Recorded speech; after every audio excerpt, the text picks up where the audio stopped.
বাগেরহাটের সংসদীয় 4 আসন থেকে একটি কমানোর প্রতিবাদে সকাল সন্ধ্যা হরতাল চলছে। জেলা নির্বাচন অফিসে তালা দিয়েছেন আন্দোলনকারীরা। হরতালের কারণে সকাল থেকে বন্ধ রয়েছে অভ্যন্তরীণ ও দূরপাল্লার রুটের যানবাহন চলাচল।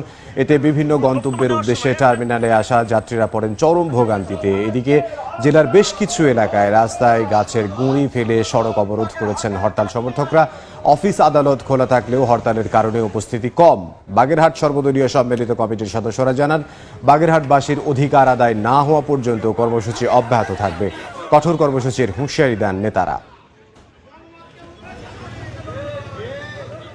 একটি বাদ দিয়ে 3টি আসন করা হয়েছে। দীর্ঘ শুনানির পরেও আমাদের কোনো দাবি মানা হয়নি, উপেক্ষিত হয়েছে। বাগেরহাটের সাধারণ জনগণ আমাদের সাথে আমাদের এই হরতালে সাড়া দিয়েছে। এর জন্য বাগেরহাটের সর্বস্তরের জনগণ রাস্তায় নেমেছে। শেখ হাসিনা যেমন বা তিনি যে কায়দায় দেশ পরিচালনা করেছেন, আজকে মনে হয় সিইসির পিছনে এমন কোনো হয়তো কুশীল অথবা কোনো ষড়যন্ত্রকারী লুকিয়ে আছে, যার কারণে তিনি এই স্পর্ধা তিনি দেখিয়েছেন। আমরা অবশ্যই এটা কঠোর কর্মসূচির মাধ্যমে এটাকে প্রতিহত করব।